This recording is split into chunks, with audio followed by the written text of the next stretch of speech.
Hi, it's Erin and Simon with Assets and Arbitrage.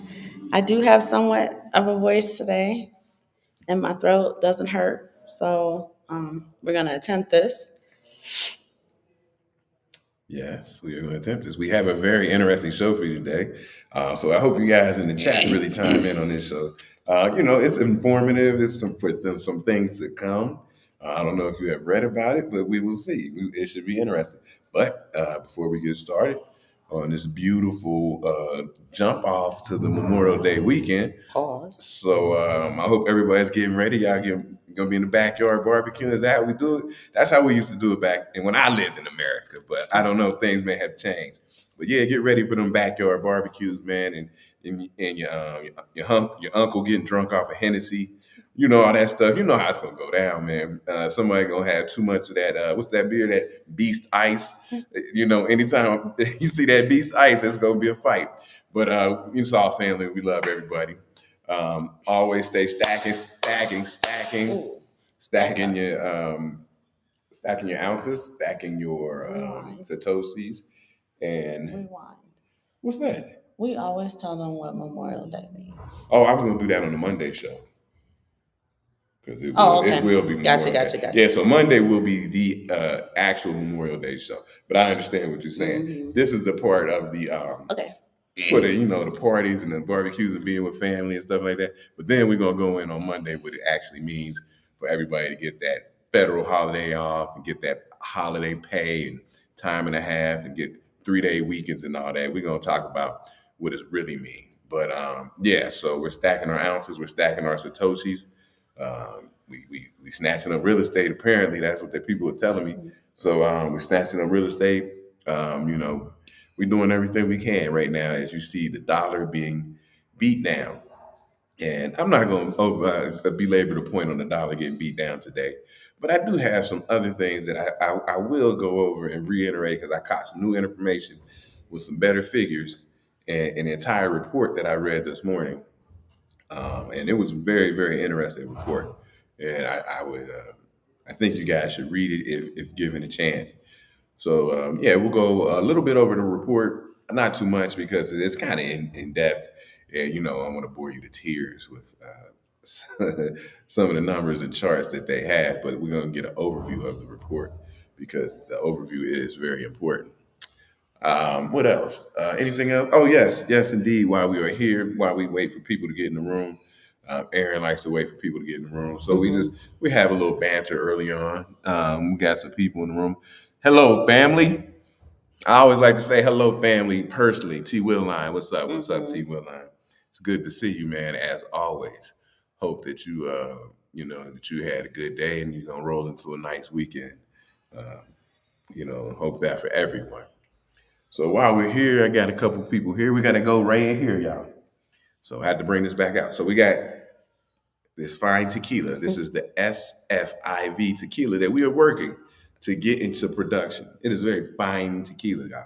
I mean, look at this. This is quality crystal glass. So we got the refinement of the plata tequila. Okay, not just blanco, but plata. Right? What does plata mean in Spanish, y'all? Means silver. This is the plata. It's gonna be out. We're gonna get this out to y'all, man. This is a fine tequila. Yeah, we would say. How would we say this? Este tequila es para caballeros. Caballeros. Oh, for men. No cabrones. With that like So yeah, man, this is that, man. This is it. So nice tequila. We're gonna enjoy this tequila over the this holiday weekend. And you got a frog in your pocket. yeah, yeah. You must. And he drinks tequila. Talking about we. Well, that's available to you if you really like. No, I'm okay. But yeah, that's about it on my end. Little tequila. We're gonna spend time with family. Um, get some rest. Definitely get some rest. It's been a long, long week for the whole family. People been out here working, busy. One of my sons been sick all week, so he been in the bed, and uh, my beautiful wife went down. She went down a little bit, lost her voice. Yeah. So And my throat hurt like hell. Yeah, so when she lost her voice, it gave me a little break, but you guys know how that go. Moving on, I'm joking. Okay, I'm gonna give you a break during the show. Let's see how that go. Moving on, we got what, about 9 people in the room. What's your number? It's a Friday night. People might be out on the town. Yeah, you can go ahead, babe. They We might don't be want to out. keep people. They might be out in the town. Hmm. So we can go ahead and get started, if you will. I was just going to bring up that article. Okay. So, guys, I hate to belabor the point, but I'm going to. I'm going to, because I want people to start getting this mindset. So let me get that article, please. Do you want it on here? No, I can I read it can straight get from it. here. It's Susie Orman. It's Money Wise. No, I got it. It's easy So here. they can see it. They've been Okay, telling me yeah. they be wanting to So see it. we're gonna pull up What is it? moneywise.com. 200,000 what? Yeah, loosening of the reins. So we're going to talk about loosening of the reins in this report that was done over the past 4 years, and now the data has been released. This is it right here? Yeah, that's it. So we're going to share our screen and let you see what we are looking over.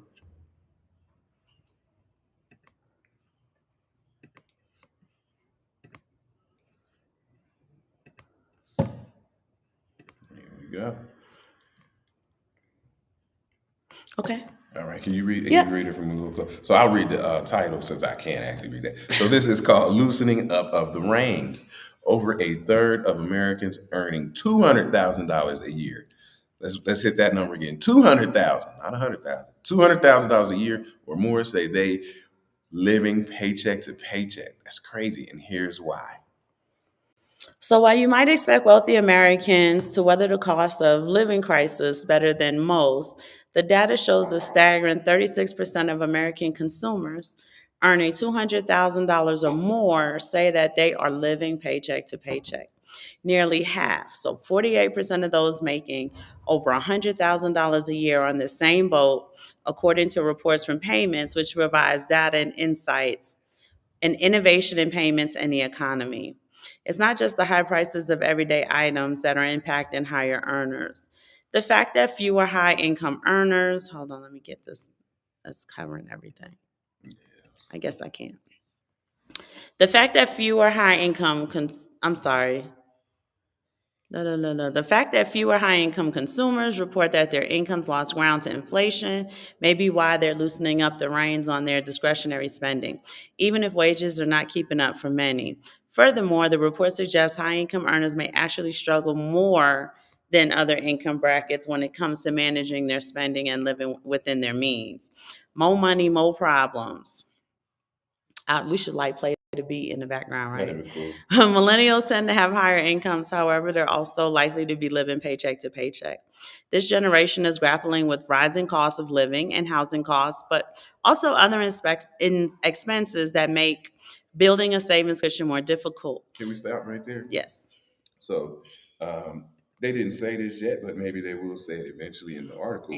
When you talk about millennials making higher earning millennials because they maybe have tech jobs or have advanced degrees in certain areas, what happens is they get crushing school debt. I mean, we're talking about six figures easy coming out.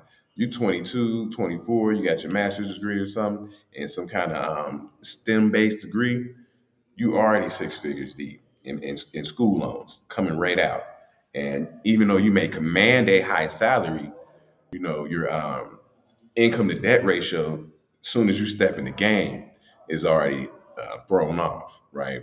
So therefore, you can't go buy the house that maybe you could afford by the income you command because your debt is so bad. So that always gets the millennials as they come out, especially in these tech jobs and these high. And it says, what did it say? Yeah, so 22% of high income earners report, expenses as for their family expenses and stuff like that.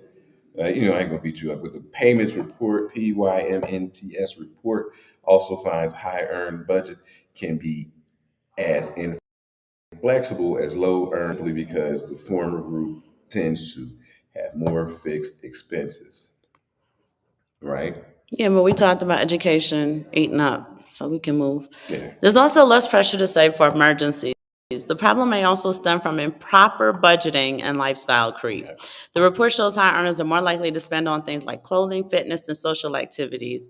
Plus, they tend to be more confident about their employment prospects and are less likely to switch jobs, which means they're not as concerned about an unexpected loss of income. The fact that the share of high income consumers who cut back on non essentials last year due to price increases declined, researchers say that this group could be less conservative with their spending since inflationary pressures have lessened.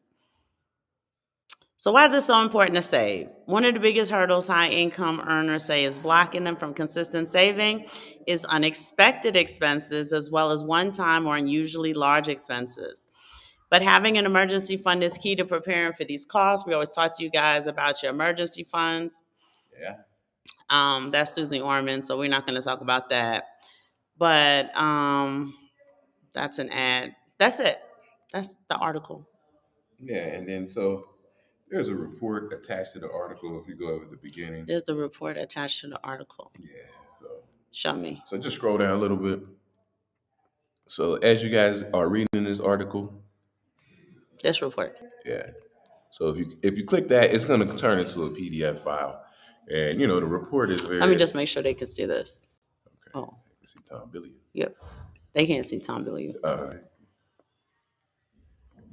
Okay, what do you want them to see? Is No, little. yeah, it's very small, and this is the report that you can, go over. It goes really in depth. It gives you charts. It tells you the difference, and it's a very small difference.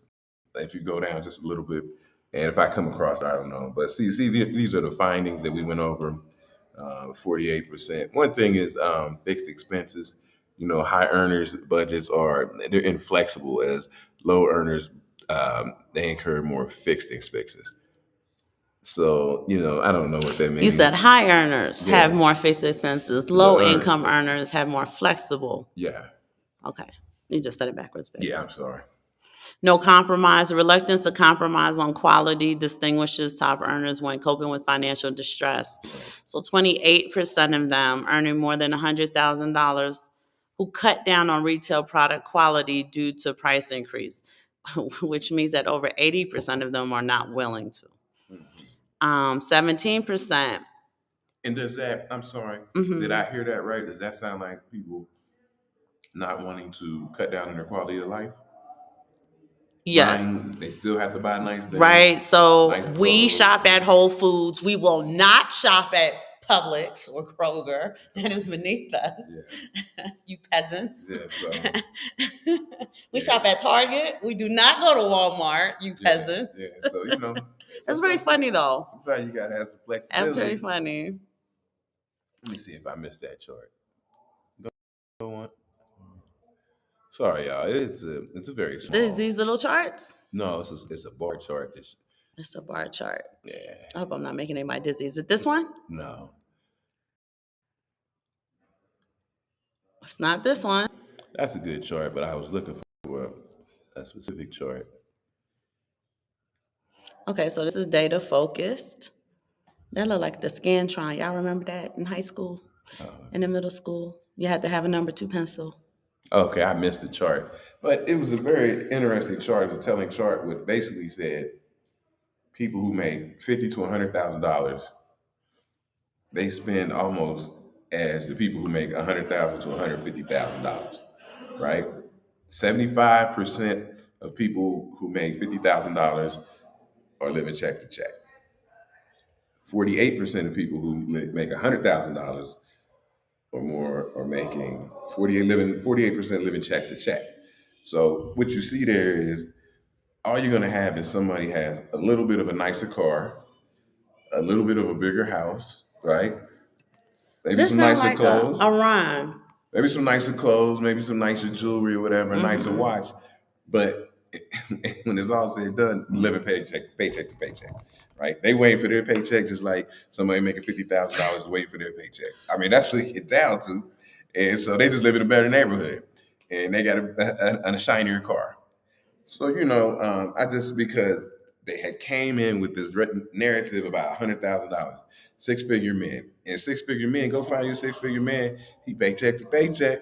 And you know what I'm saying? That's why you're gonna get taken to the Cheesecake Factory, and you know not The Cheesecake Factory is not like a cheap place. Hey, if that menu, I'm telling you, it's not like taking them to the freaking Golden Corral. Well, you catch him on the end of the pay cycle, he ain't paid yet. You going to Applebee's.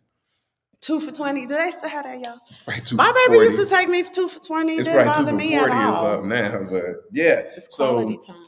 So no, you know, you look at somebody, even somebody making 200,000, 36%. So that means if you met 3 people making $200,000, one of them is living check to check, like the rest of the United States of America. Yeah, and they just have access to more capital. Maybe they can take out a loan. You know, maybe they could take out a second mortgage on their house. One thing the report did say about people who make $200,000 or more, they report that they have expenses from a second home. So maybe a vacation home, maybe. Or so let's talk about that, right? Because we always talk about real estate being a liability before it's ever becomes an asset. Yeah. And you can see how those who have that idea in their mind, that's a big number, right? It's a fixed expense for them, right? You don't have that person in your Airbnb. You're in between Airbnbers. You're in between renters.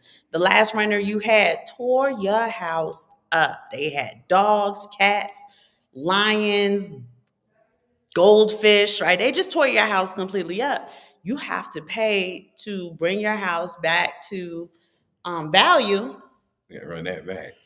And then get somebody in it who was going to pay consistently over a significant. Can I run that back? I, if you would explain to me, just for a moment of levity, how do goldfish tear your house up, man? The goldfish just tore the house up. You're like, oh man, not the goldfish again. Okay, yeah, that's how much tearing up is getting done. Even the goldfish tearing up. He's jumping out the thing. But I want to tell them the funny comments you made when we went to the diner. Okay. I wasn't feeling good, y'all. I wasn't feeling good at all. And I hadn't left the house probably like in 2-3 days. And baby was like, we got to get you out the house, get you some sun. Maybe get you a nice hot soup because y'all, I love soups. Yes. I love soups. So he takes me to the diner. And this diner is right around the corner. Mm-hmm. And they have this little playroom. So Tino love it. Everybody know Tino name that worked there. So he gets special treatment. He feel like the king of England when he goes there. And I'm eating my soup and he's eating his soup. And he's like, I know this is just soup, but I'm going to take profits and do better for you. I promise. And I laughed so hard because that was so funny. And the one thing that the story or the idea that I want to get out is where his heart was in just, I know you're not feeling well. I want to get you out the house. I'm going to get some hot soup because I know your throat's been bothering you. Pause. But he's like, he's staring at my soup. He's staring at his soup. And he's like, I'm going to take profits and do better. Like, I shouldn't even be bringing you to a diner. I love that diner. It's a nice you take me to that diner whenever you want me. It's a nice diner, and they let me bring in our SFIV. Yeah, they let him drink his tequila. They don't even say nothing. He can bring his outside tequila there, and they let him drink. But the fact that was even on your mind was hilarious to me. Because I am not a modern woman. Man, it was like, but that's funny. I love 50 peso soup. What's that little dude? Can I have some more, sir? Was it Oliver? Not Oliver Twist. Was it Oliver Twist? I don't know, but he was like, some more? And the little boy from A Christmas Story. Remember Tiny Tim? He had and he was asking for some more. Yeah. And Yeah, soup, man. That's funny. So y'all, the fact that was on his mind is hilarious. Cousin T. Willline said they trying to keep up with the Jones. I don't know that is the case anymore. So let me say this, right? No, hold on now. But I wanna talk about the psychology behind it today. Well, we haven't been in the United States though. It's hard to. But the psychology behind it today, as far as what keeping up with the Jones entails. Okay. People are not, and this is why we were telling you, there's a psychologist out there whose campaign right now, and it's not a president, he's not running for office, but when I say his campaign, this is what he's going around talking about, is that the average person will spend 20 years of their lifetime scrolling social media. So keeping up with the Jones now is I scroll down my timeline and I see 16 black women, all lined up for a picture at this place in Greece. I feel like I haven't made it because I'm here on my farm, right? With my sheep. One of our sheep just has some lambs. I'm here with my sheep, my lambs. I'm here with my children, and you're just like, maybe, maybe I haven't made it. Or maybe I need to be doing that, right? Because this isn't glamorous at all. So Sitting there with these gloves waiting for this lamb to pop out this sheep. This is still keeping up with the Joneses. But that's what I'm saying. And that's the idea. It's a different version of it in 2024, right? Because it's everywhere. So digital, but that's the digital. That's the digital. It's the digital keeping up with the Joneses. But I'm talking about the physical keeping up with the Joneses. You bought this house in this community, right? So you got a nice car. But you don't even have the house in the community. You want the house in that community. No, but hear me out. You get a house in the community. So the community is, how it is. We live in a gay community. And then, you got a nice car, but then you see somebody got a nicer car. And you're like, dang, man, maybe I got to step my game up.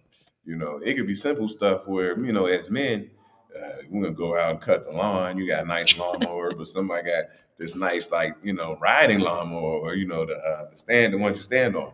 And so it's just always about whose yard looks nicer, right?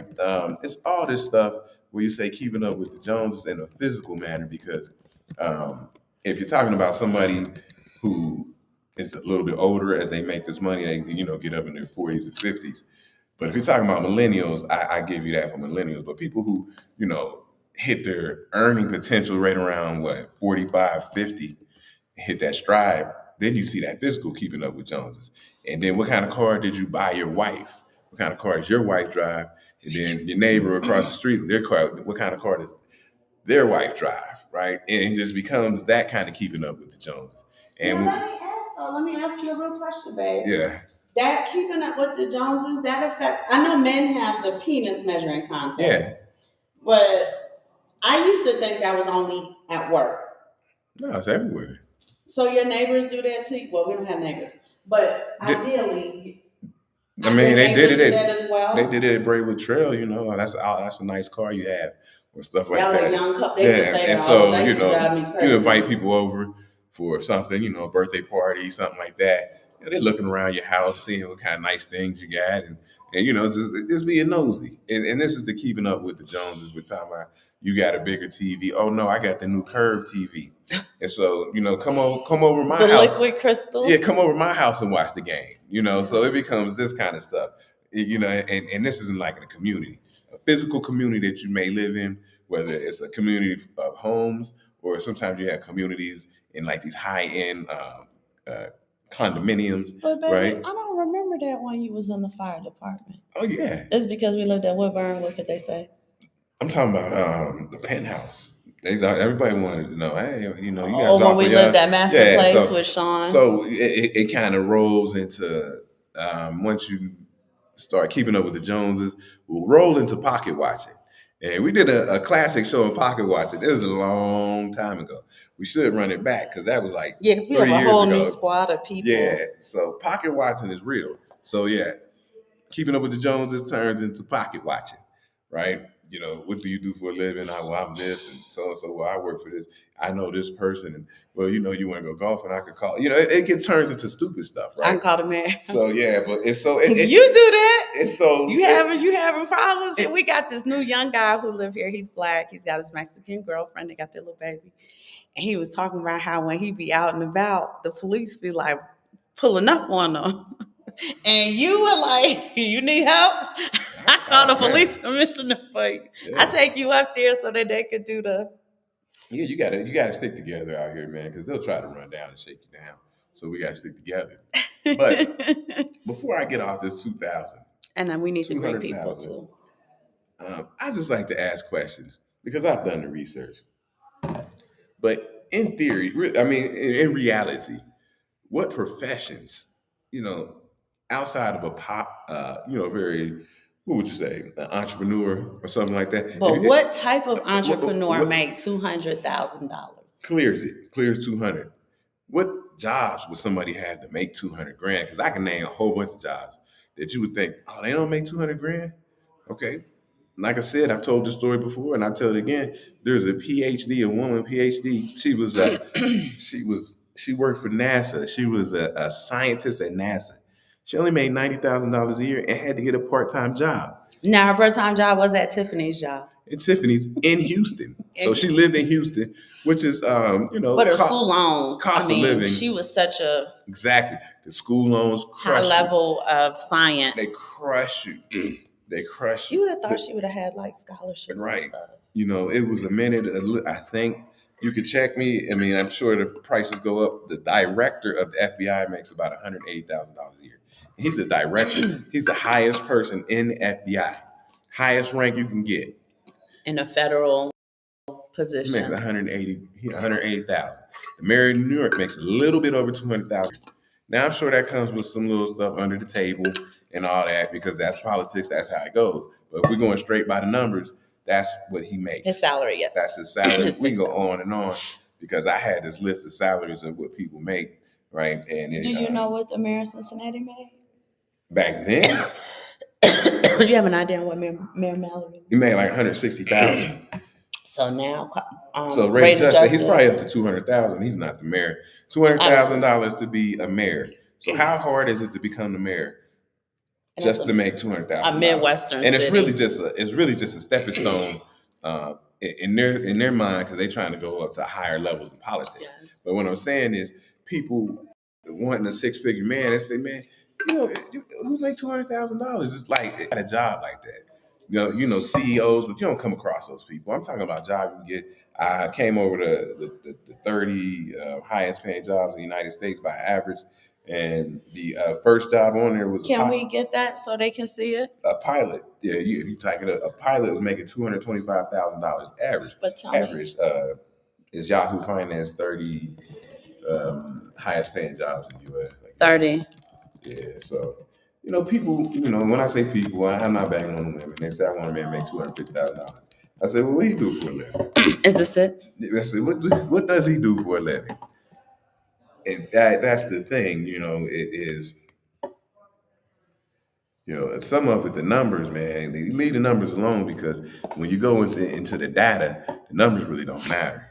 It's black because you have. I didn't even pull it up. Dark mode, but is this it? You got to scroll down until they get to where they start naming the jobs. You got to log in. It says keep reading, I think, when you get to the bottom. Hold on for just a second, y'all. Why is it in Spanish? So, I mean. Okay, air traffic controllers 30? Yeah, so air traffic controller. Okay, hold on. You got to be an air traffic controller. And their average pay, it looks like $130,000. A very tough job to get, very stressful job. You're not just going to bump into a whole bunch of people who say, I'm an air traffic controller.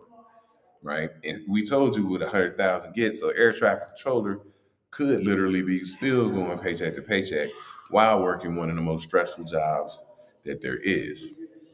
So that was 29 and he Senior real estate manager, 140. Okay, that's decent. Quantitative analyst, 153. So let's go there. Quantitative analysis. So what are you going to do for that? You need strong mathematical, statistical, and programming skills. So it's STEM. It's STEM. That's a STEM degree that if you're new and you just got it, holds heavy debt. Very heavy debt. Who knew that a machine learner engineer would make this? It's still an engineer. That's true. That's true. Yeah, so what do you need? What you need? 161. Oh, what do you need? What you need? Obviously mathematics, but it doesn't say, babe. Not like the other one. Okay. Now they have lawyer here, but that's a very colorful and wide range of. Lawyers don't make in the United States. They don't make as much as you guys think. No. It's a fancy title. I knew lawyers they're making 44, 45 grand a year. They work for the county. They were and then what do you call them? The pro bono lawyers. What do you call them guys? Oh, they were the public defendants. Yeah, they're public defenders. They wasn't making nothing. Defenders, not But they work for the defendants. county. Thank So you. if you got a county job, you will still be paid as a county employee. They're not going to let a county employee make a whole bunch of money. You know, even in the state, the district attorney right there in the county is the highest paid, and then you go to the top, the state attorney.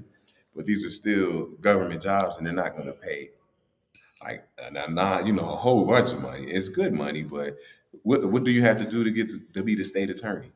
That's the top You got to attorney. climb up that ladder. You got to climb up that ladder amongst all the lawyers. You Yes. got to be the best lawyer to get to the top just to make all that the amount of money. cases, the type of cases, the quality of your cases. But we don't have to go into that because y'all ain't trying to be lawyers.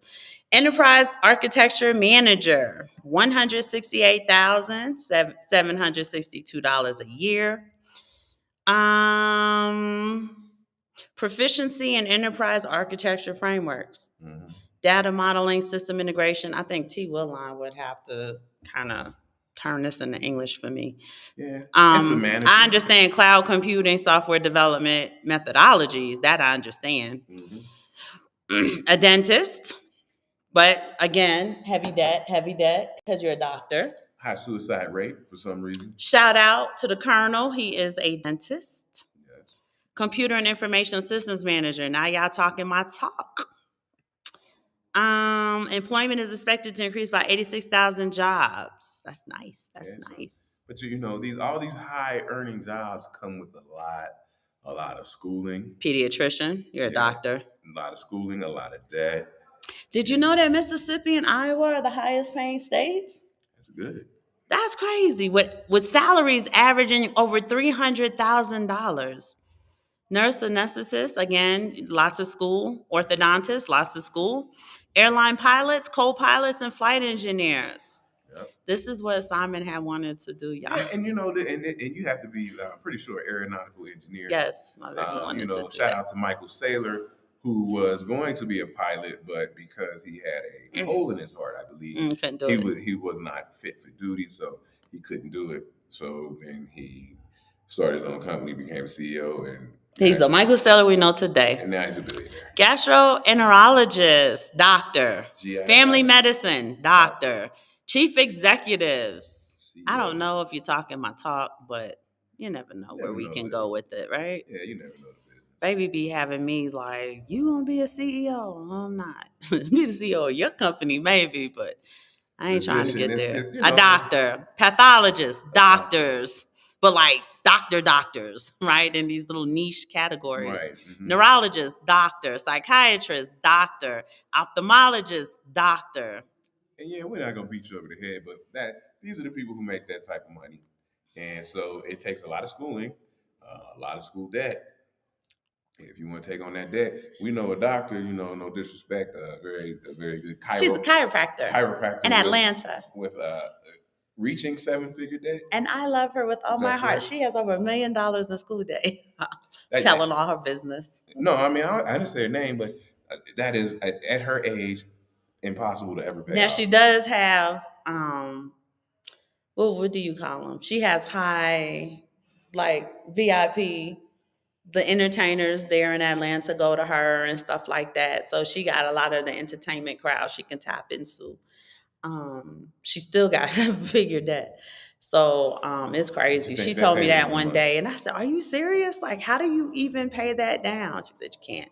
Never, not at her age. She didn't even blink. She said, "Baby girl, you can't. Ain't enough time. You can't pay it down." I want to say hey to our cousin Tommy. Hey to our cousin EW&L. Mm-hmm. EW&L said gratitude, y'all. It looked like Cousin T's been moderating for me, so I appreciate you, cousin. He's been welcoming the cousins and stuff as they come in. I wish I could give you the blue wrench. What does that mean? The moderator. Okay, that sounded wild. Not everybody who knows Jackson. Give me the blue wrench. Don't give it to him. But this is their network. It's a family show. They would have to give you the blue wrench. I shouldn't have asked that. I could call them and ask. The blue wrench stream elements got it. Oh, hey, Bam. Shout out to Bam and CC Hardrick. Hey, what's up, Bam? So you know how much I love following CC and all of the fun stuff y'all do on y'all farm. I need to kind of take some live, like our sheep had a baby. I was worried, right? Because she was struggling, but baby's fine, mommy's fine. And I need to, take pictures of them feeding and pictures of Tino with them out there. We don't have any chickens, Bam, right? I know CC big on the little chicks and ducks and stuff like that. I think chickens are mean. I'm scared of them. Hubby wants some chickens, but I Yeah, don't know. I ain't for that. I'm worried they're gonna chase me all over the yard. they're fine. All right, so that's that. Keep in mind these numbers, man. Don't let the numbers bog you down. Is what I would say. Do the work and build your wealth, because what everybody is saying is, how much do you make? How much do you make? How much do you make? Right? But from what I was always understood, it wasn't how much you make; it's how much can you keep. And that's what the problem is with these people, high earners. They got so much discretionary income that they don't worry about keeping, because they know they're going to get a big check 2 weeks from now. But it's how much you can keep. That's why you see people who have like these government jobs, work for parks and recreations for 30 years and just steady putting away. And then they get a big retirement. They got a big boat in the driveway. They're going to drive to Florida and go fishing, for the summer They and all got this campers. stuff. Yeah, you be wondering like, oh man, they got this super camper. We just going to Mhm. drive across the United States. And he's like, but man, he just was a guy who worked parks. See, it's how much you can keep. And that's why I always said, people, how much do you make? How much do you make? With the better question would be, how much do you have? Which is an inappropriate question as well. But they're focused on the wrong thing. Because you can meet a guy been working 20 something years and only making 60 racks, and you're like, oh, that ain't nothing. But you should look at his retirement account. Yeah. Then you would see a whole bunch They've of been racks. stuffing that bad boy. I've been Yeah. stuffing mine, y'all. Yeah, so I said, how much can I put in here? We're gonna do that to the max. So that's what you got to understand, is how much you make is how much can you keep. If you can keep a majority of money, and you learn that, low time preference, you'll win. You'll win in the end. Like you said, got campers. What else they got? They got all kinds sorts of of stuff. stuff. We've been stuffing our 401k when they told us. I've been stuffing that to the max. Simon been stuffing the digital precious metals. He found something now where it looks like we may be able to get some precious metals here to the crib. So we're gonna give that a chance. He's been stuffing Swan. He's been stuffing That's my big one, Bitwage. man. What else we been stuffing, babe? Sun Exchange, just like stuff you just don't Oh, you even bought touch. a new program. You said you was You gonna don't do even that. touch it, man. You don't even look at it. But so let's get into this, man. Is it comedy? Is this comedy, or is this real Well, that reality? is not the way to transition. Well, because it's always got. So we're gonna go. The Trump campaign, you guys might have read this, starts taking cryptocurrency donations. He vows to build a crypto army. Donald Trump vows to build a crypto army. Well, what does that mean? I'm the Let's get one into man it. army ace. So the Trump campaign announced Tuesday. So this past Tuesday, it will start accepting cryptocurrency donations. The announcement ties the president Joe Biden, who is running for re-election against former President Donald Trump, with the arch crypto critic Senator Elizabeth Warren, Democrat from Massachusetts. She's our nemesis. Yeah, the move is just Trump's latest bid to court the cryptocurrency crowd. So that's interesting. Say that 3 times fast. Yeah, no. So let's skip over this. So Donald Trump he's taking donations. He's taking Bitcoin, Ethereum, Solana, Doge, and Shiba Inu. Shiba Inu. Which he's the first presidential candidate to do this, right? And let's be honest, and I'm just giving you facts, right? We're giving facts. We're not for one side or the other. I'm not caping for anybody. But that is absolutely innovative. It's really using your noodle, right? Because Trump, as long as we've known Trump since the 80s. We showing our age, but we've known him since the 80s. And Trump is all things capitalism. He loves the sheer idea of capitalism makes him smile. It drives him. It is his gasoline. Yeah, man, you guys from my OGs, old OGs out there, you guys remember them Tyson fights in Atlantic City, and Trump be right in the ring when Tyson come in. Trump was Trump right there, involved right in with the the ring. NFL at one time. He was USFL. involved USFL. I'm sorry. Yeah, USFL. He was involved in the WWE or the WWF. One of those, right? He was involved in.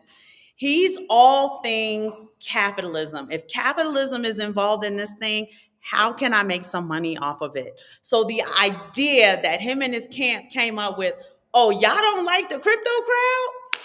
Let's see what we can do. And he's talking about the army. He's going against Democrat Elizabeth Warren. Is Yes, that the Elizabeth dog? Warren. No, that's Win. Elizabeth Warren is his Nemesis. Okay. Like a comic book. Yeah, and so like she said, he's bringing in the people. There's already surveys out there. You guys know that he has apparently attracted the black men will be voting for Trump. He was big in reform. I don't know if you know this. I sat and I had looked into it like, wow, this is odd, right? There's a group of New Yorkers. These are men who do we have windows open, baby? Mm-mm. No, okay. Something's going on, baby. Anyway, and he did some significant prison reform to make sure that they get some type of funds allocated to them once they get out and so on and so forth. And he was saying that if you have money for migrants, then you have money for your own citizens. And you know that's a big cleanup for what happened in the 80s with the Central Park West. Yeah, Central Park. Because he was part of that, wasn't he? Yeah, he took that big article out on the page, you know, in the New York Times. Yeah, and he wanted those guys to put a lot of pressure on him. But didn't he like apologize when the Netflix thing came out? Anyway, that's neither here nor there, right? We're not caping for anything. But I'm just talking about the sheer intellect in his methodology, as far as we're noticing that people are not even voting anymore. What is a way that we can kind of swing that pendulum, right? Crypto. Yeah. So now you're going to have these very young crypto holders, right? People, and I'm talking about who have significant coffers of crypto. Say that 3 times fast. And he's accepting donations. In addition to that, Baby Case is going to tell you how many NFTs he has for sale. Now, with the NFTs that he has for sale, we don't know if that is dedicated to his campaign fund or if that's just a way he can make some money. Yeah, and so what is the NFT situation, baby? It's 45,000. 45,000 NFTs for $99 each. That's $4.5 million. And so you know that might be valuable. You know, I'm no Trump supporter per se, but there was years back, I think 2019. They had silver rounds, and Donald Trump silver rounds. And I said, oh, let me grab some of them not because I want them because of him, but I just know in my mind they have great resale value. Because if you go out here and you try to sell a Donald Trump coin 10, 15 years from now, man, you're going to get you're going to get a great price and you'll get a great premium. And so, you know, sometimes you got to be strategic like that. But now he's pulling their votes. He's tearing their votes. And he's making people say, because you know, when you're voting, you kind of want to see the candidate. You ask the candidate, you know, what will my group get? What is my group going to get? And so now with cryptocurrency and Bitcoin, I like to call it Bitcoin, Bitcoiners, we become our own family, you know, kind of aside from our gender, our race and stuff sometimes. So if you're like a hardcore Bitcoiner, you want to know what you're going to get, especially people who hold a lot. Now, you see a lot of people who have a lot of money. We talked about this T. Will line. They're going over there to El Salvador. Because he's telling y'all what he's going to give you if you come over here and stake some Bitcoin, right? So they're going to make that move. So he has to keep up. Because he knows people can leave, big people with big money. So he has to say, well, I'm pro cryptocurrency, you know, catch-all. And what that is, that might get people who may not have voted for him to say, well, it's either this one or that one, and he's pro something that I'm actually involved in. I may have a company, you know, I may be a minor, so on and so forth. They might lead towards him if they feel like that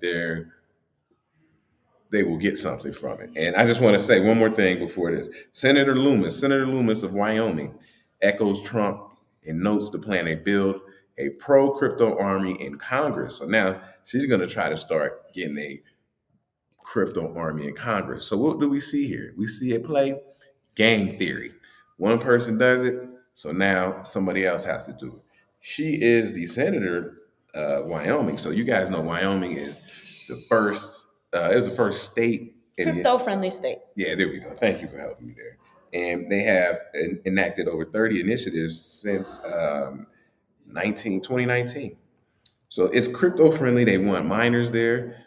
They want crypto friendly businesses there. There's a website you can go on called WyomingCryptoLLC.com where you can open up a LLC based in Wyoming for your crypto based business. They want people to move out there. They want to be the first state to like really bring all the big crypto people to their state. And Which is probably significantly below replacement. I don't have the stats for that, but it sounds like yeah. that type of approach. I do want to tell you, if you look over there, the wind Yeah. broke the buckle to the door. Okay. So we got to get Raul to come and fix it. So that's what we got here. And But I want to say something else too. With all of the regulation talk, right? Because now they want to do this to regulate crypto, they want to do that to regulate crypto. This is like perfect timing for even when they use the term my cornrow's too big up here. Even when they talk about nemesis, when they use comic book words, it's hilarious to me. It's like, okay, he is using those words to trigger within you, right, the voter he's actually cares about, that kind of verses, right? So we're looking at the new verses now. We ain't looking at the hip hop verses. We're looking at anti-crypto versus crypto. He's using terms like this is his nemesis, which means if that's his nemesis, then he is the hero and she is the anti-hero. And it's supposed to develop this narrative in your mind about his approach to something that you absolutely love, you absolutely care about. I wish Cousin Jake was on, but I would like to hear what he has to say about that.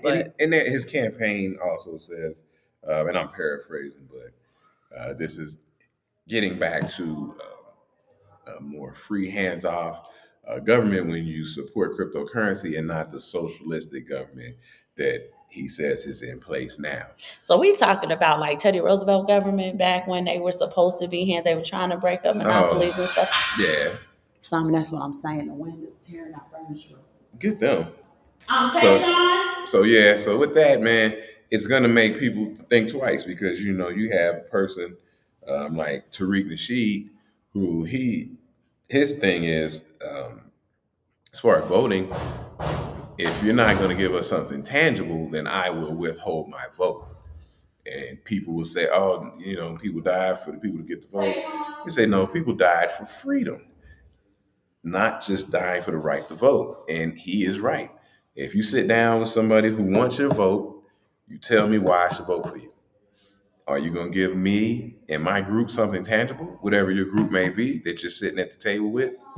And if they say, well, we'll give you this, we'll give you that. And he's big on people doing, using the word minority, right? Because minority by definition kind of really X's out black people. So black people get pushed to the back. Like, are you going to do something tangible, what he says, for black people? And if they're not, then I will withhold my vote. And that is a strategy that you could deploy. But people are willing to give you something. So if your group is also black people, but it's also crypto, and they're going to give you something tangible for being, a Bitcoiner or something like that, then maybe that person sways your vote. And you might not agree with all the policies, but that's something tangible that may be given to you. Where if the other side's not going to give you anything tangible, then you can't have my vote. And if you have a large group, you can't have the vote, right? And sometimes it's about having the vote. Sometimes it's about having support of the organization. So I'll go back and just run that back real quick. I may have told the story, but when I was when I worked as a firefighter, we had a union, Local 48, and we had a political action committee. And we would interview the candidates. And the candidates, we want to know as a group, because we were a group of firefighters all over the state. And so we wanted to know tangibly, what are we going to get as fire? Are we going to get new equipment? Are we going to get more employees, better training? And if you are willing to give us those things, then we will give you, we will support you as a union. That doesn't mean every firefighter has to vote for you, but then when you go out and you campaign, you can say, I have the support of the firefighter union, I had the support of the police union, I had support of the teachers union, I had to support, the Teamsters. And it makes the everyday person feel more confident in what you bring to the table. Did you talk about the cash shortage or no? No, you talk about that because I didn't read that article. That you read it to me. So apparently there's some type of cash shortage in the U.S. Where there's supposed to be this amount in circulation, there's this amount of circulation is short. Again, Simon has always explained to you guys the Trifflin dilemma, where if your money is going to be the world reserve currency, you shell out your industry, which is why we don't have you don't have factories and stuff anymore like we used to, right? We don't have manufacturing, we don't have processing, we don't have so many things have been offshore, because the money has to be available in those countries in order to settle their payments. And we're talking about settling payments in hundreds of millions of dollars. Okay, with that being said, there's a cash shortage in the United States, which is why they are trying to explain that the campaign funding is low. Mm-hmm. Campaign funding is low because mugs ain't donating to your ass, right? Let's tell the truth. But they can't tell you that because, again, that would be what he likes to call game theory. Other citizens would be like, I've been on the fence about that too, and I ain't going to donate either. If that's, people ain't donating, I'm not going to put my hard-earned money into that.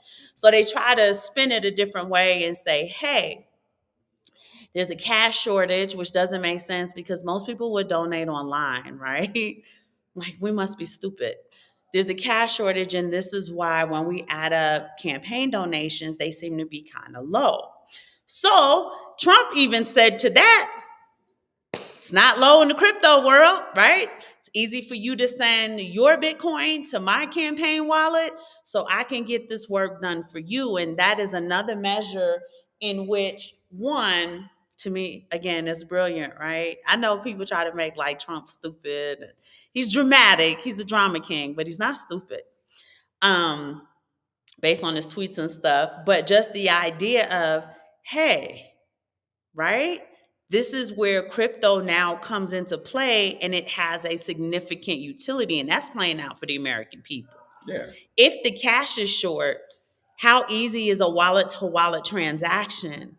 So for the anti-crypto people, it's actually a kind of like F you in your face, right? When he comes up with this solution. So whoever his team is that is surrounding him, feeding him information, because he's old, right?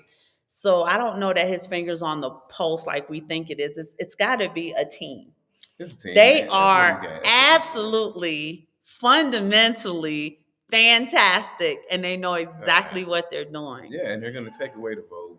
And then what's going to happen is, well, first thing that's going to happen if Trump wins, all the Democratic and the Democratic shills, as Tariq She calls them, they're going to turn around and say, the black man, it's your fault that Trump's president. Oh, we don't care about that. No, but they'll bang on you like you guys voted for Trump. We still don't care. And that's just the black women banging on y'all. We don't care nothing about that. Because when y'all asses was out there with your chucks and your pearls, what did it get you? It didn't get you anything. And she specifically told you while clapping, that was the most ghetto thing I've ever seen anybody do in a position that you're in, that she's not doing anything specific for black people. Yeah. Did she make herself clear? And yes, you did, ma'am. You made yourself very clear. Yeah, she did. I'm not going to bang on her. And she didn't. She did, and she is a non-foundational Black American. So we can't. What can you expect? Hey, I would be a little more salty if she was a foundational Black American. But we out here doing big things. We are doing work. She's the vice president. She ain't did nothing. I'm talking about the non-foundational Black Americans. We out here working. Well, she told you to your face. She told you to your face up front she wasn't going to do nothing. We trying to do what we can. And then they still voted for her. That's when you like, well, you ain't gonna do nothing, and you don't like this side, you don't like this side. That's when you can strategically withhold your vote. Chuck them damn And pearls if you down the withhold your drain. vote, enough people withhold their vote, the system will start. It'll start. It has to give in to you. Like it has to give But you I what you think want. it's also with him coming up with this idea about let's talk to the crypto people, right? Because maybe to the average American, we seem teeny tiny and small, but think about the amount of capital that runs through this community. Yeah, and think about it too. They think different. They think in terms of capital. Yeah, but they think in years different than we thinking. You know, they might be looking and forecasting out 50 years. And what they understand is the crypto community, the young community, is the future. So let's campaign to them. You know, it's over for older people. You don't have to campaign to the boomers, right? Their vote really doesn't matter. I mean, the vote matters are the people who are going to be running the world, you know, moving forward. So, But he also found a way to tap into this crowd, mhm. right? I don't think that your average crypto holder is 19 years old. I doubt that. They don't have the finances in order to do it the way this particular generation is able to do it. Yeah. Even your 28-year-old, right? Some of them, the young startups, they have capital. Some of those young Yeah, startups. but a lot of their capital is tied to white wealth. So Their why wouldn't startups, their roadmaps, their So why wouldn't you vote for Trump? getting White funding. wealth? Right. And that's what he's shooting for Yeah. as well. He had made a statement, I want to say at one of his rallies, but they documented it in an article, let crypto make America great again. And I was like, wow. Right? Like you really out here doing it with the talk, right?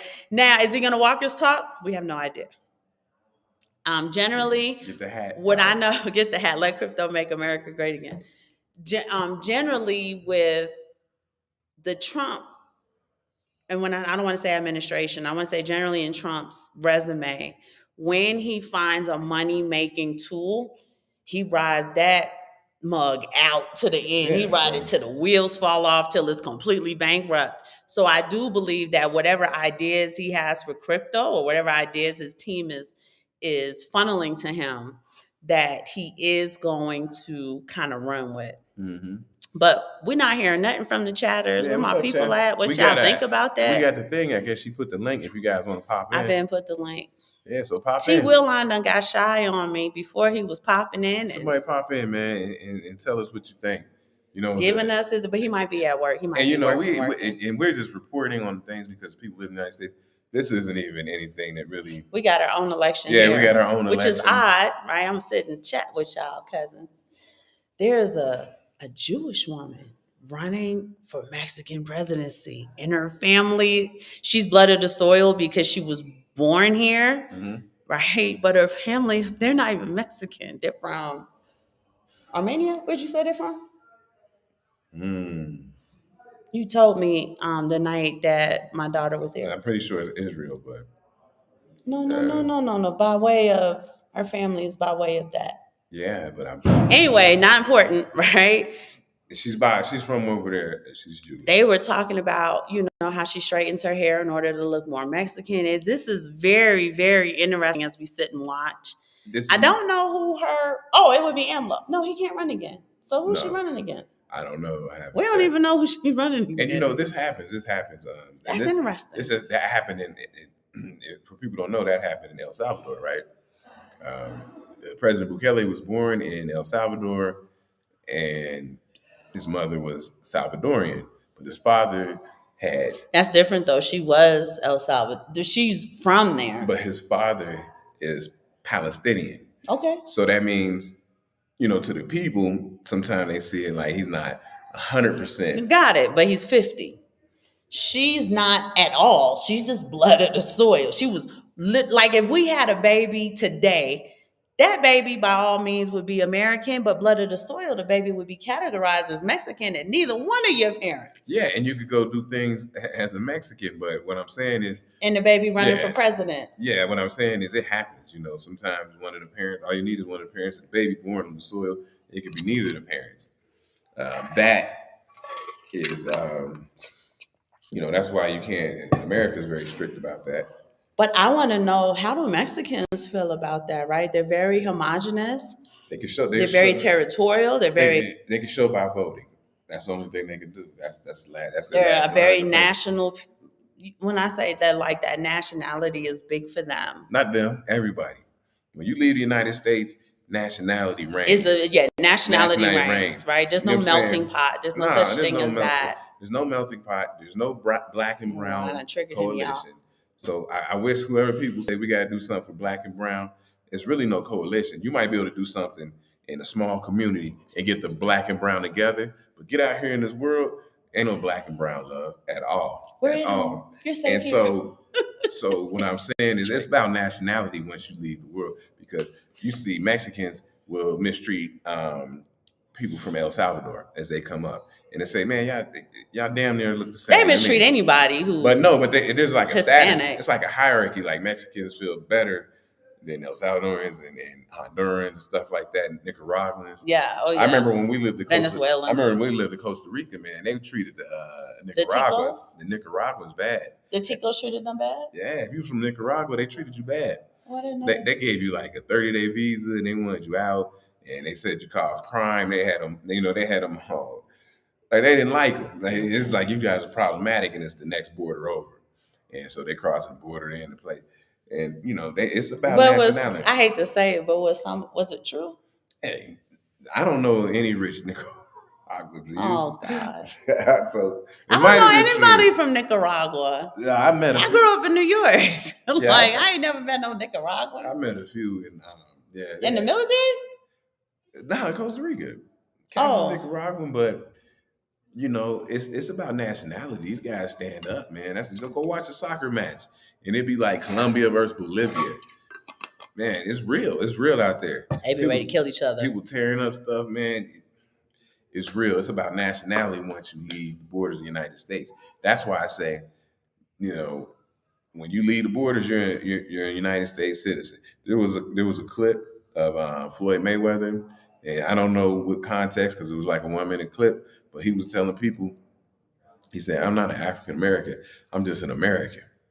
And then he explained why he said that. Now, a lot of people was jumping on him saying he was a coon for saying that and all this stuff.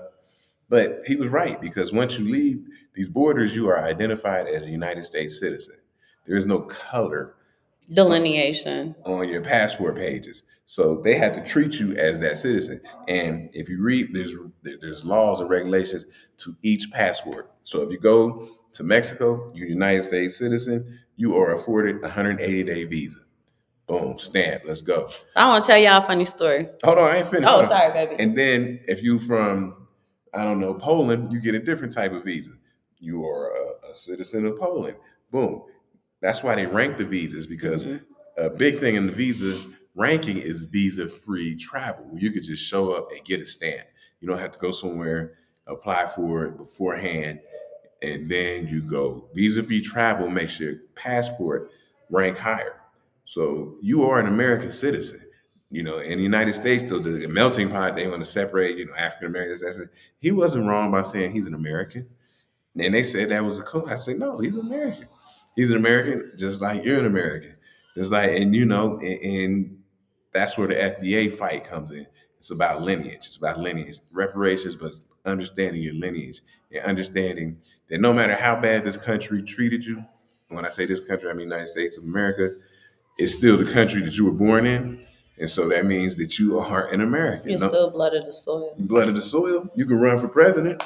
Arnold Schwarzenegger come over here doing all kind of stuff. He wanted to get some legal stuff going on. Remember when he was governor of New York, California? He wanted to be able to run for president, was trying to get some legal stuff. And they said, nah, I think that's in the Constitution. Yeah. So you can't even get that, and you can't get no movement on that. There's no loophole. Go back to the country you were born in and be president there. Is basically what they're saying. And that's where his political careers is plateaued, because there was nowhere else to go from governor of California. So yeah, but no black and brown coalition outside of these borders. They just want your money, and that's the problem. And that's the problem with Pan-Africanism. And I don't even mean to go down this route. They just want your money. You want to go link up and do something in Africa, but you are the bank. That's the thing. It's not Reciprocity. Reciprocity. Sorry, y'all. I was drinking that fine tequila, so it's a little stronger. We gotta refine it, maybe bring it down a little bit. We gotta bring it down a little bit, y'all. That's what I said. That's why we gotta work on it. Yeah, it's not ready. It's not ready for public He's consumption. getting lit y'all. faster than he's used to. Yeah, I need to go take a nap or something. That's funny. Yeah, no Reciprocity. Yeah, I put my P before my C, and that's the thing. You are going to be the bank. I feel like that needed a pause somewhere. Oh, okay. Way, shape, or form. You're gonna need to be the bank, right? You go over there. It's not like somebody's gonna meet you. I got 10 grand. You got 10 grand. Let's make a move. And so, it's gonna be like you got 10 grand. I ain't really got none, but and we've seen it. I've seen it on social media. I've seen it.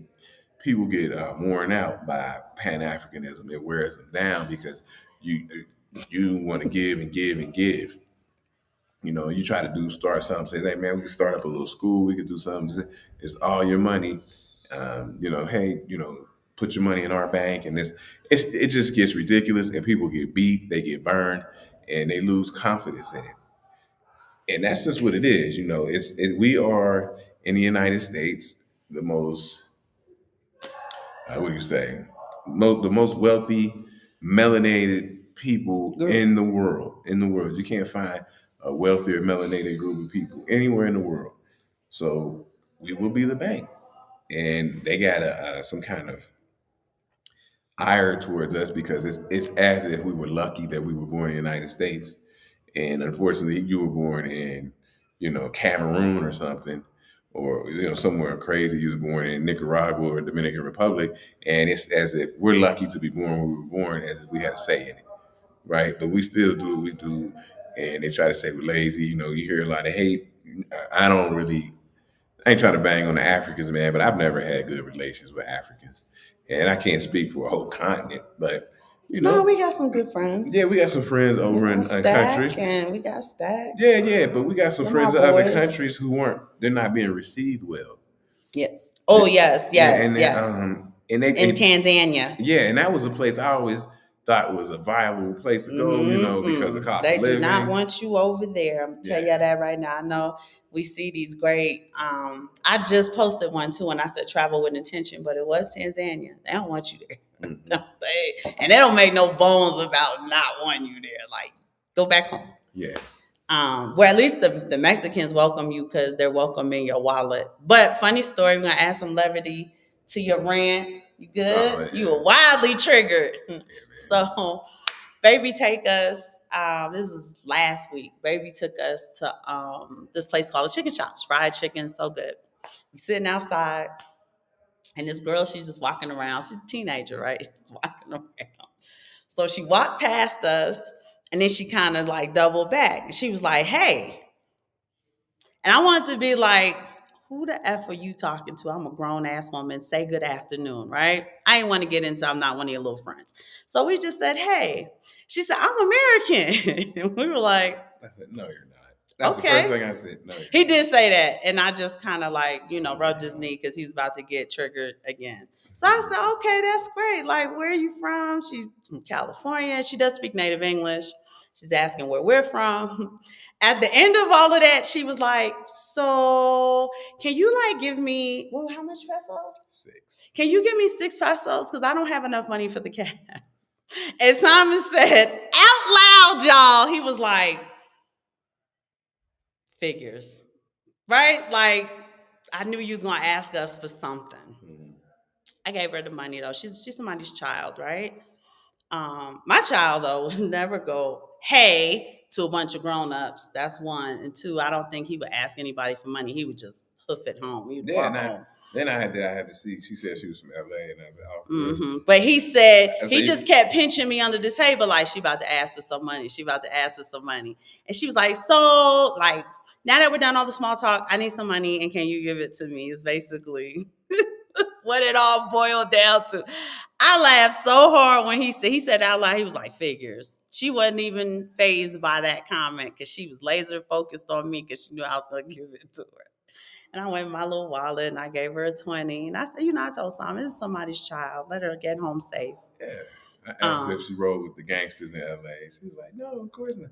You always got to check for that. He was They got asking the, about tattoos. they got the little gangster girls that roll. We see them around here. They have a name, but it's not Yeah, Choco. they got That's all not these what you call tattoos them. and stuff. But he just kept saying like she gonna ask us. He just the pinch. I know the pinch means they about to ask for money because we're here in Mexico and that's our pinch. And yeah, just and not to get Somebody off. come, they be in our window, our car window. We be trying to have a minute. Yeah, together. shout out and somebody helped me in the comments if anybody from out there in Cali. So my barber is he's from L.A. But of course he got deported and now he's here. But he speaks English, right? Yeah, he speaks good English. Right, but he's in one of those not native. One of those Hispanic He's Mexican. part of the 213s, but I can't remember what part. Yeah, okay, so he's 213s. And so 213s don't like black people. They don't like black Crips. They don't like black Bloods. They don't like black people in general, right? But it's okay. He's okay with me because one, first, I'm not gang affiliated. And two, I'm gonna pay him for haircuts, and I'm gonna come off, and I'm gonna And bring the whole family and I'm gonna gonna bring come my get a whole son, haircut. even including my wife, who's gonna get her eyebrows done, right? And so, I made a joke with him and stuff, and but basically, he said something to me in effect of, something, but you all right with me. Just meaning like I really don't like ninjas, but you all right with me. No, you asked him. You said, "Hey, how come you don't ever wear red?" I was being funny, and I told you not to ask him that. He just laughed, right? He took it in stride. He laughed. He said, "We don't wear red." He asked me if I was from some kind of gang. Yeah. I said, nah. He said, "We don't wear red." He said, "Are you affiliated?" He started naming all these different. Yeah, and I was like, nah, we were like, we're a family people. I said, we're not. The only gang we part of is the Simon gang, right? That's it, gang. And say for example, I went down there and got a haircut, and I'm from Cincinnati. So it's a lot of red. So I'm gonna wear my Cincinnati Reds hat or something, or OSU, or I'm gonna wear my Buckeyes hat. It's red. And I don't mean to offend you. I ain't coming down there trolling you. No. But it's just I wear a lot. But I of make red a concerted effort.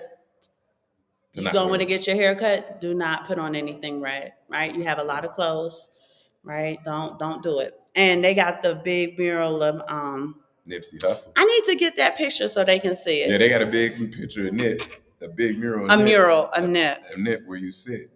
And we got a nice picture with the family. I thought I had it. A family with my Nip, We all love Nip, man. We all love Nip, so I can respect that. But that lets you know, they really West Coast. They West Coasting out there. Hold on, I think I can find it. But he cool, man. He's cool with me. Yeah, they're really nice guys. Yeah, when I go to the barbershop, they got like a TV and a sound system. And he give me the remote. He say, man, play what you want to play. And then I start putting on hip hop. And then everybody come to the barbershop and look at all like, what's going on? It's East Coast hip hop though. East Coast 90s hip hop. And everybody's looking like, what's going on? But I put on a clean version to keep it because little kids come in. So it'd be clean versions. Them children don't have no idea what's being said. Well, some of them words, you don't want to say. Still, I get you, but yeah, it's a nice barbershop. And long story longer, he is from LA, and so he can cut black people's hair, which it's a necessity here, man, because everybody can't cut black people's hair. That's just the realness, man. It's been that long, baby. So you got to go around look for a barber, somebody who don't mess up your hairline, somebody can get a fade, and that's harder. That's harder. It's harder to do than you would think. But when you find one, man, it's all good, man. He all loves him, but I don't even know why we started talking about that. But yeah, man, it's good out here, man. We getting our Bitcoin. It's been a slow week, man. Little dip in the price, but we all right. You can see that? Yeah, they can see that, baby. Okay. Did you see how far I had to go to get it? Man, because this is the barbershop here. And that's Nip. And then they tried to do Nas in the back, but it didn't translate. Yeah, so I didn't want to take a picture of that. I'm hoping y'all can see that picture. Okay. Obviously Tino's not going to get his hair cut. Yeah, just three. Just three of us. Two of them not getting haircuts, but yeah. And we what were we talking about even? You were talking about you got triggered, right? So there's no Black and Brown Coalition. No, The not. Pan-African movement is futile. Yeah, It's a man. nice way I'm gonna say it's futile. And I know. I mean, He said, "Long live Nip." Yeah. And I know. I respect Dr. Umar. And this Johnson. is in the bush. Go ahead, baby. Yeah, I respect Dr. Umar Johnson and understand that he's a Pan-Africanist and he can meet. But he don't travel like that. Yeah, and what is getting done across borders, across nation states, though? I mean, what's getting done across the states? That's what I'm saying. So, right? Like, it's always it's us helping them. Like it's us pulling them in, and like I said, they're being mistreated. Not welcomed like you would think. I be out here, y'all, trying to be sexy for my husband. And so, stop sharing. So we got our own community. We have a shred out community. We have a crypto community, and then you got because you got like the Bitcoin community and you have like the crypto community. Because you got the maxis don't get involved in all of those other. They might hold some Ethereum on the low, or some some of the top tier ones, but the maxis are about the maxis. They're about, if I got some money, I'm buying Bitcoin. I ain't gonna lie, we got Ethereum, we got some XRP and stuff, but we maxis. Yeah, I keep it, man. I don't. How long have we been invested in Bitcoin? First and foremost, LG3, we want to welcome you to our room. We want to thank you so much for joining our live. Yes, I don't know how long you've been. We don't know. How long you been listening? If this is a male or female, I just use they. Like I try to do the gender stuff, but Simon has been involved in Bitcoin since about 2013, 2014. 14 there, and then back in those cowboy days. Well, dabbling, not heavy, but not hardcore. I wasn't. But we had wallets. We had paper wallets that I accidentally destroyed. As time went on, I got more into it and kind of started diverting the finances into Bitcoin. And then he came up with the crazy scheme. Out of the stock market. I was getting out of the stock market. LG3, because you're new, right? He came up with the idea that he wanted to invest 70% of our income and live off 30. Well, at the time it was 80-20, wasn't it? Yeah, we're getting losing. So we had to up it to 70-30 because of inflation. So you don't know this, but we live in the bush in Mexico, right? Big, beautiful house. He tries to keep up our quality of life as well as possible to be equal, right? Comparable to how we would have lived in the United States. We don't have a need for anything. We have cattle, livestock, because I'm into my Bible.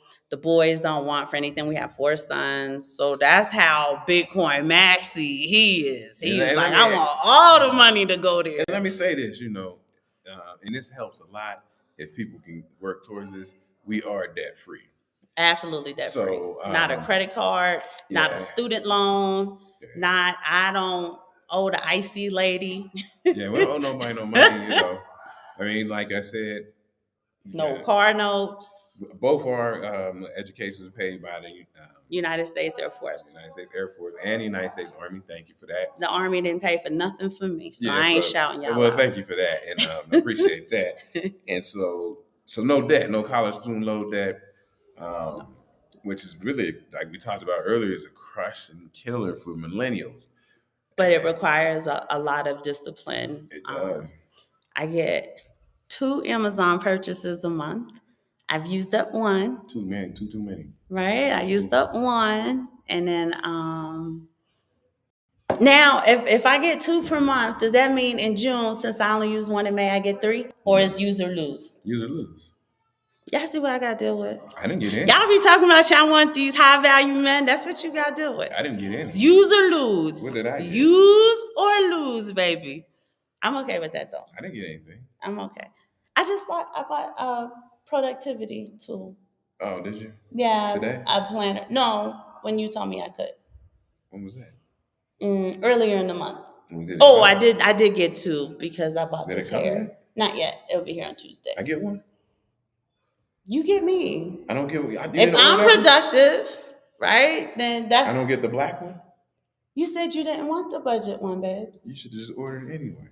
I was going to, and I thought she was going to yell at me. I was going to. I said I should just order this shit anyway with the stickers and. These It's still stickers. kind of girly though. But It's just yeah, that it's I black. hate to get off topic, but you know, still we still banging our Bitcoin pop, and every day we got Oh, and the our precious metals, he's been stuffing that to the guild, the one gold. yeah the one goal. So we you know I should do a show on one goal because it's really If we showed you the bank ledger, it would all be one gold, one gold, one gold, one well gold, cash app, one gold, one gold, one gold. It's like we don't eat or nothing. yeah it's really it's a good tool to have one goal that you can because it is a I don't High know yield almost yeah but checking account. it is a part of AppMax. Yes. So It's the other side of it's AppMax. the other side of AppMax. So when you want you to stand for delivery, it comes through AppMax. Right. So AppMax is the physical portion of the company because that's one of my strategic accounts. Yeah. So AppMax and One Gold is more like the digital depository. Yes. And I like the way they've separated that out because you can use One Gold, like you said, as a high yield checking account, but we use AppMax for physical. And so when you have something in AppMax in a digital depository, then say you want to stand You mean for One Gold? I'm sorry, One Gold in a digital depository, and you want to stand for delivery. They have to reach to their AppMax arm. AppMax arm, but you can pick. Say you want 10 ounces. So you can pick, do you want 10 American Silver Eagles or do you want just a hand poured 10-ounce bar and anything in between? You can mix it up. I want a couple Maple Leafs. I want a couple Silver Eagles. I want a couple Philharmonics. But anyway, however you pick out your 10 ounces, you stand for delivery. They deliver it to your home. And so you can keep it over here in the digital side, also with the gold, platinum, and palladium. So it is a great tool. If you're going Do to I use need to pull that up? no, because I'll do a whole show on it. If you're going to use AppMax, go ahead and get involved with One Gold so that you can have digital version. Say silver's up 25%, and you just want to cash out the 25% that you made straight into fiat. Then you can just do that, go straight to your bank account. So you sold, X amount of silver. That'll show you how many ounces you sold, and then it'll give you fiat currency. But if you want to stand for delivery, like, nah, I want the real silver, then you can stand for delivery, pick what you want, and they'll send it to your house. No problems. And they've been in business a long time, So you absolutely. have the reputable Mhm. behind you. For those of you who are new to the precious metals journey, right, it would be great. You guys can call Miles Franklin. They can walk you through your journey and help you get started. Yeah. You get to speak to an actual human being. You will get a discount. You just say, Aaron and Gordon told me to call you guys to buy my first ounce of silver. Yeah, they did. You get a break. Because Andy Scheckman is a friend of ours. Yeah. Very busy friend of ours, but a friend of He's ours a CEO, nonetheless. so we don't Yeah. bother him too much. What do you want to pull up, baby? Nothing. I just want to see what's going on. And, AppMax or Bitcoin? No, not. It's late on a weekend. And let me go back to the live. Hit that thing for me. What am I hitting? I just wanted to see. Oh, okay. Twitter, always. Oh, okay. But not even our Twitter. Oh, okay. That's where the Twitter. Oh, well. Not even YouTube. Oh, well. Even though in the chat, that's all we see is YouTube. So we thought, y'all hold on for a second. We're going to have a little sidebar. She's doing some analytics on we've been hovering between 32 and 40. We've That's lost. good. That's good. A lot of people in the room, man. And that's what we want to talk about. Crypto army, y'all. You guys in the United States got to start thinking about who you're gonna vote for, or if at all. That people gonna bang on you, black men, if you try to vote for Trump. And but you gotta vote for who's giving you something. Tommy Brown, we did a whole show on silver and gold, probably about 3 weeks ago. I wasn't sure, just based on the analytics, it didn't seem like something the cousins were interested in, but we can definitely do that for you again. We busted out the physical silver. We showed you how to put your portfolio together with the pieces that we have. We showed you art mint. Yeah. But we can definitely do another show, no problem at all. We really want you guys to get your ounces up. You can also, like we said, utilize One Gold as a high yield checking account. Simon stuffs as much money. He doesn't want any money in Chase or Wells Fargo. So when the money gets deposited in there, he on it. If that money get deposited at midnight, at 12:02, he's in there moving money out of there, and just leaving our direct deposit obligations in there, which is really like Swan Gold. Oh yeah, you talking about that? Swan, One Gold. He likes to do the Cash App, Bitcoin, so he stuffs that. Yeah, and then I leave the stuff in case there's an emergency. You just leave the stuff in there for Netflix and whatever they got, NBA Pass and all the stuff the kids got. Yeah, leave that in there, and then you get Disney cash, Plus. and then you got to get Mexican pesos because the city is cash heavy. You roll around with cash, and you go to the farmers market. But you get he don't want them to have not a cent over what we owe to our coffers, or it's really just streaming stuff, I think. I do want to welcome Shook Focus. Thank you so much for joining. You've been joining a lot lately, and I really appreciate it. Tommy said, I normally catch every show, but I'll go back. Maybe I missed it. That's no worries, cousin. We'll definitely do the show for you. And that way, when you're on the show, you can ask questions. I put a link there because you're on YouTube, Tommy. So when we do that show, go ahead and join so that you can ask us live the questions that you have in order to get started. The other cousins won't mind, if you're trying to learn something. So please don't worry about that. That wasn't my way of saying check the clue tapes. I was just saying we did a show recently and you might have missed it, but we'll do another show just for you. I'll shout out a few people. So if you want to learn extensively some about gold and silver, you want to check out Mike Maloney at goldandsilver.com. He has great podcasts, and he teaches a lot. There he is. You go to his website. There's a free book that you can download, PDF, called Gold and Silver. So he's a great resource. There's a man named Chris Marcus, and his is Arcadia Economics. So if you type that in YouTube, Arcadia Economics. Now he's going to be very heavy in technical analysis. Yeah. It's kind of dry, but he's getting to the nitty gritty, and he understands the moving parts at high levels from the demand to what's coming out of the ground, the supply to demand ratio. He understands. He has a great relationship with Andy Shackman. So Andy Shackman will come on the show once a week. Andy Shackman understands from the demand to the sourcing part. He's sourcing from what is coming out of the ground and for his company and therefore to sell. So it's a whole chain link that you can be a part of. I don't know if y'all can see outside, but it's like Booker Eli red filter out there. Yeah, it's weird. It look crazy outside, y'all. It's rainy season, y'all, so it get crazy. But can you see it look like there's a filter on the window? It get crazy outside. It's actually pretty creepy. The dogs are like real quiet. No, they're quiet. Usually I thought they was going back and forth. I don't know. They're real. It's like silent. Nothing's moving. After the wind and blew my couch halfway across the daggone room. That's why I got up. Yeah, so those three people I've been rocking with for a long time. And if you want to watch, Mike Maloney has a series called, what is it? Hidden Money. Hidden Money.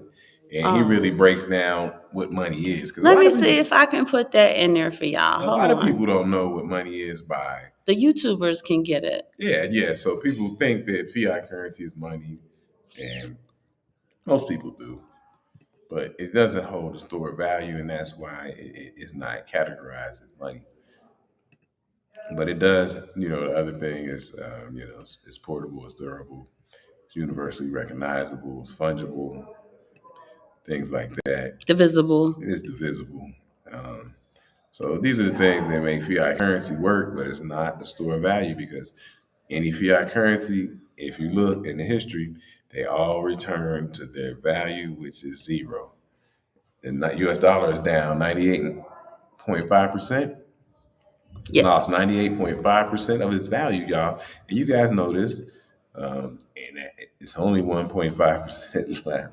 So you got to put your fiat currency that you worked hard for into something that will hold the value and or go up. I know the YouTubers can catch Did you see how it changed it Hmm. from us to them? It didn't Okay. change that. It did both. Okay. That's cool. So now if you're in the live chat and you're watching the replay, you have access to the Hidden Secrets of Money. It's 10 episodes, and he does a really good job using animation, anecdotal points of view. He basically tells you the story of his journey and how he got so good with money. It explains how money is created in a debt system. It's older, so he is talking about Bitcoin. There are paper wallets. In the episode, he goes into a bit of HBAR, which you guys know is hetero hash graph. It's really good, right? And it's a great learning tool, not just for you, but if you guys have children, if you have godchildren, nieces, nephews, If you neighbors, if you're a coach at a yeah, basketball team. yeah, We if used to you have somebody who used to coach. yeah, if you have homeschool, I don't know about yeah, if you have homeschool, you can put it in the curriculum, things like that. So Tommy's been collecting ounces for a few years, Yeah. but you've been putting him on to game recently. Oh, okay. So I talk about Book of Eli, how I look outside, but the truth of the matter is, when it's time, when something significant happens, when there is an event that occurs in the United States, I don't know how many people are going to be willing to take your Bitcoin because we don't have mass adoption in the United States, right? So Bitcoin doomsday preppers love silver. They love silver because it is so easily divisible, and it's a great trading tool when stuff is down, right? When the run's on the bank, when nobody has cash, when you can't use your debit card, Yep. right? Other Bitcoiners, yes, they will do the trade with you. They'll happily do the trade, right? Until stuff comes back up. But think about, we don't have mass adoption yet. So you definitely have to have what I like to call plan B. Shout out to plan B. Yeah, No be the pun homie. intended. But you definitely want to have plan B with silver. For those of you who have children, as a nation builder, I tell you guys all the time, there's a very specific collective consciousness you want to have for your children, and it's not poverty, right? When you have an accumulation of silver and gold, let your children handle that so that they get it into the subconscious like, oh, I am wealthy. I'm already wealthy, like I'm good. Mm-hmm. And that's how you can help develop a growth mindset. That's how you help develop productivity in them. That's how you help develop that 1 year plan, 3 year plan, 5 year plan, 10 year plan, right? And they can kind of see beyond the future that their counterparts can only see tomorrow. Yeah.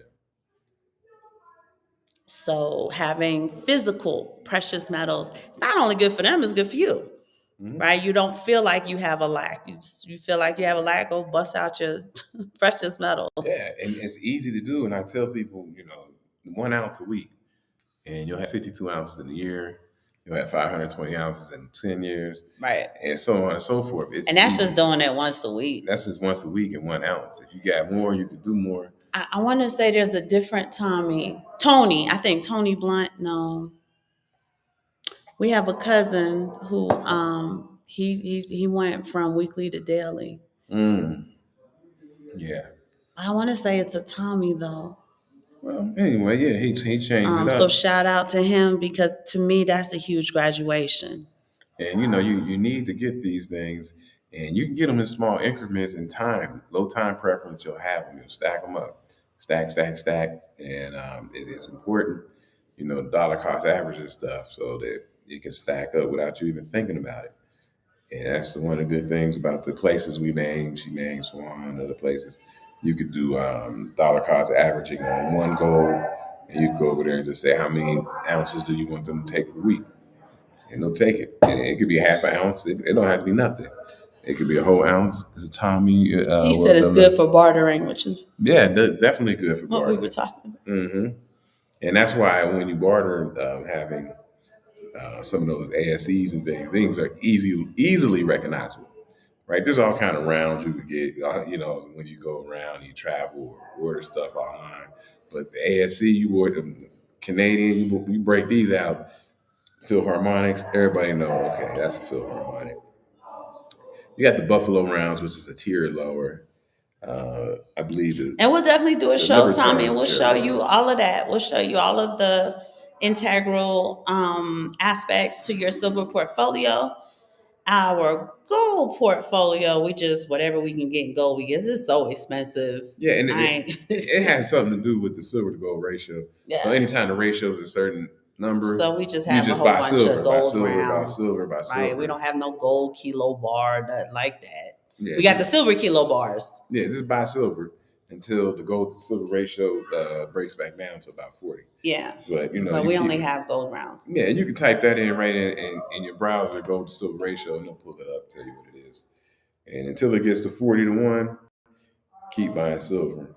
And when it gets 40-1, then you could buy gold. Or you could trade silver And for that gold. is sound money. What does that mean? That means this is actual money. It checks all of the boxes. It is what was supposed to be tethered to your dollars, right? So when you have all, you can hear it clinking. The kids like the way the two little ones, they like the clinking of it. They like to clink it. You know that every time you see one of your rounds, every time you see one of your bars, whatever you have, that you have actual money in your hand. This is the actual wealth. And what they wanted to do when they took the gold off of the dollar, they wanted to separate future generations from the actual value, which is the precious metal. And they wanted you to place value on the promissory note, Yes. which is the dollar, right? So that's why you see people. There's a guy, and he'll give you, I think it's $100 or a kilo bar. Everybody wants the $100 bill. Are y'all out of your mind? What is wrong with you, right? But they don't understand the value of the kilo bar. There was one where he was handing out the big gigantic Hershey chocolate bar and the kilo bar, and Muggs was going for the chocolate. Like, what's that? He said it's a kilo. It's a kilo ounce. It's a kilo bar of silver. And then he told them it's 1,000 ounces, right? That's a kilo, right? Say that again. A kilo. A kilo is 1,000 ounces. 100 ounces. 1,000 ounces. No, you got 100-ounce bars. It's 100-ounce bars. A kilo is 2.2 kilograms or 1 pound. The bar. Yeah, it's 1 pound. It's 1 pound. So it's 1 pound of silver. And it's actually 2.2 pounds of silver because it's a kilo, right? So it's 2.2 pounds of silver. And y'all know that 16 ounces make a pound. So, okay, y'all got that math, right? They wanted the chocolate bar. They didn't want the silver. So they didn't know what to do with it. What do I do with it? How would I give me the chocolate, right? I'm gonna go eat that on the way to the car. So just understanding that you have a significant amount of people who don't have value for the thing that's supposed to be the valuable thing, and that is by design. It was done strategically to separate you from understanding what the wealth is. Meanwhile, they're buying it all up. It's another reason, too, why Bitcoin doesn't have mass adoption. They don't want you to see the value of what Bitcoin can do. There was a day, and Simon reminds me every day, he said, once upon a time, Bitcoin and the dollar had parity. One Bitcoin was $1. Where is it now? You say, oh, it's at 69 or whatever it's at. Where's your dollar? It's less than what it was even worth yesterday, right? Yeah, and shout out to the homie, because earlier this week it was Bitcoin Pizza Day. And the guy, right? Yeah, so you all know about the guy. It was cool to buy 2 pizzas for 10,000 Bitcoin. You know, it's cool to spend the cryptocurrency at. Like, oh yeah, well, so that was worth, as in the article I read, over $100 million now. So about $100 million pizzas. How do you think he feels? Yeah, I don't know where he is now. They never really bring him up. Maybe he's in hiding. But it's just like people buying stuff with Dogecoin, and that thing went all the way to 70,000. You were like, I would have never thought. We thought it was a meme coin. You know, oh, and y'all know that the little Dogecoin dog died? Yeah, it was an actual dog. It was somebody's actual pet. Oh. And it died, the Dogecoin, and it was for Shiba Inu.